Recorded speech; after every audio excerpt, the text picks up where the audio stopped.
Our next game here, guys, the Chiefs at the Niners. And turning back the clock at the running back position, Kareem Hunt just continues to lead this Chiefs backfield. 22 carries. It's funny because he's off the couch, and it's not like everyone else. He gets 12 carries, 14 carries, 22 carries for Kareem Hunt, and even better, he falls into the end zone twice. He does. It was part of. We had him as a touchdown bet on Fantasy Football pregame. He was on the love list this week as well. And here's the craziest stat of all of them to me. You sit here and look at this screen of the Chiefs rushing leaders in Week 7 at the 49ers. Kareem Hunt, as you mentioned, was on his couch a month ago, is the only usable Chiefs player in fantasy football. I mean, Travis Kelce goes 4 for 17 in this game. Xavier Worthy, 3 for 19. Juju Smith-Schuster leaves this game very early as that hamstring acted up again. You're still starting Kelce because of the tight end possession, but you don't feel great about it. Like, he's had 2 good games out of 7 this year. Yeah, right? I mean, or 6. Brutal.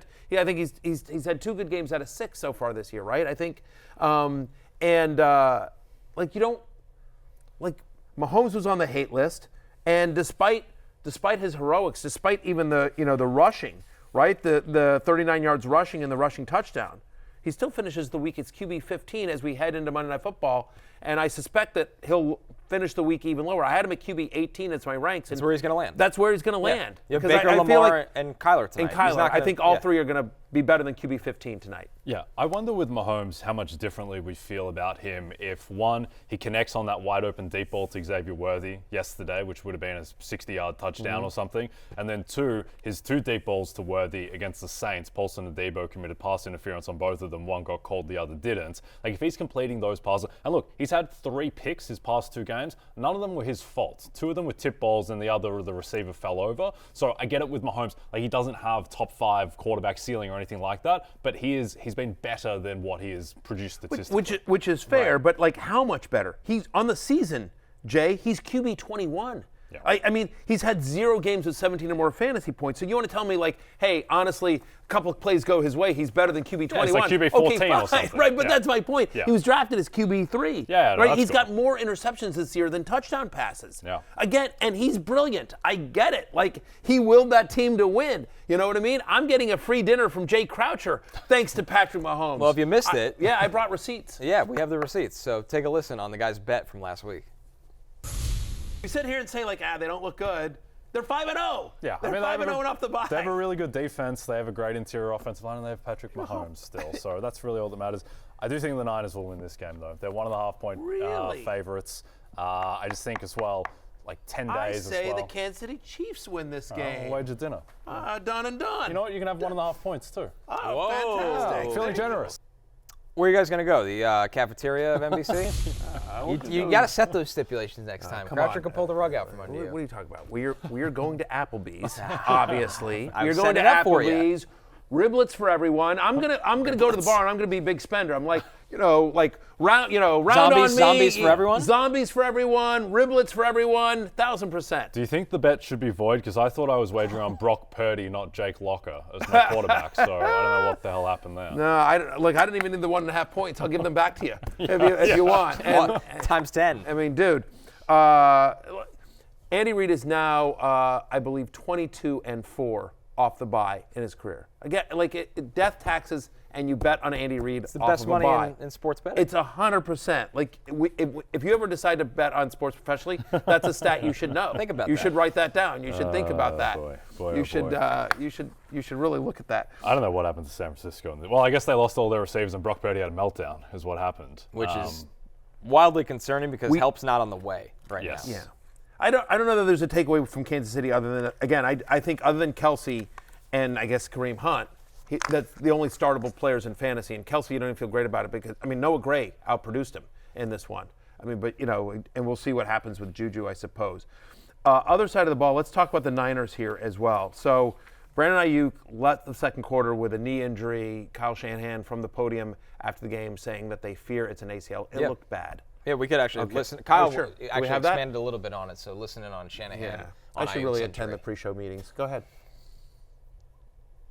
Injuries from the game. Debo had an illness today, tried to go, couldn't do it, never returned, and Brandon Ayuk had a knee. We're worried it's an ACL. Not confirmed yet, but we'll find out for sure tomorrow. Just doing the tests and everything with our hands and with the trainers and stuff, all that. So that's what we fear. That's what it looks like. But we've been wrong before, so praying that we are.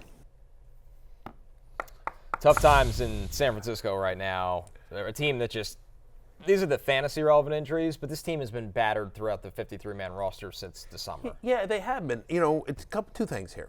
First off, we talked about this in the preseason that, and Jay, I think you made this point, but like last year they were one of the older teams in the NFL. They obviously still are in terms of the total age of their roster. And they got really lucky last year for the majority of the season with injuries. Obviously the Super Bowl is a different story, but like for the most part, they stayed relatively healthy. And this year they just haven't, right? Obviously starting with McCaffrey and Ayuk and Debo. Kittle missed a little bit of time. They're banged up on defense as well. Like they've just, they have not, they haven't gotten lucky with the health. They've had some tough things in terms of, and Trent Williams is holding out and Brandon Ayuk holds out and all these things. Having said all that, at some point, right, you could sit here and say like, yeah, so they lost a bunch of their star players, but the Chiefs lost Isaiah Pacheco. They lost Rashee Rice. I mean, like the Chiefs have also had major stars to injuries. Hollywood Brown hasn't even played. Hollywood Brown hadn't even played this year. I mean, they're starting a guy that literally they signed off the street a month ago at running back, and they're undefeated. Again, you can say, well, Mahomes isn't hurt, and they, I don't know, and you can argue that the Niners' injuries are worse. Okay, fine. But, the Chiefs didn't lose to Arizona. Right. The Chiefs haven't had the letdown game that really, if they had one, you'd be like, I get it. They're due for one. Yeah. We had this argument last night on the Football Night in America podcast, and do the 49ers still win the division?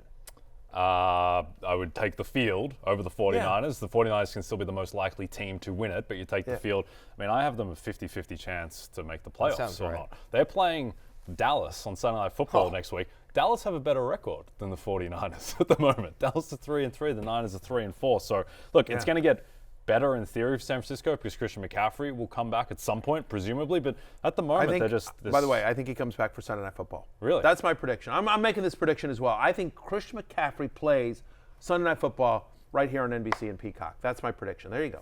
I'm saying that. I'm calling that. I'm calling my shot. Might be season on the line for the Niners in that one. All right. Might go to 3-5. I'm calling my shot. CMC plays this Sunday night. It's a must-win. It is their season. They can't go to 3-5. Yeah. They can't go to 3. Seattle looks good. They can't go to 3-5. Yeah, they're feisty, Seattle, with a coach that's got a lot of energy around that team. 1,000%. By the way, and this is also, I think they lost this game a little bit because of karma. They told us in the preseason that Christian McCaffrey was fine. He's not going to play now until week 8, I think.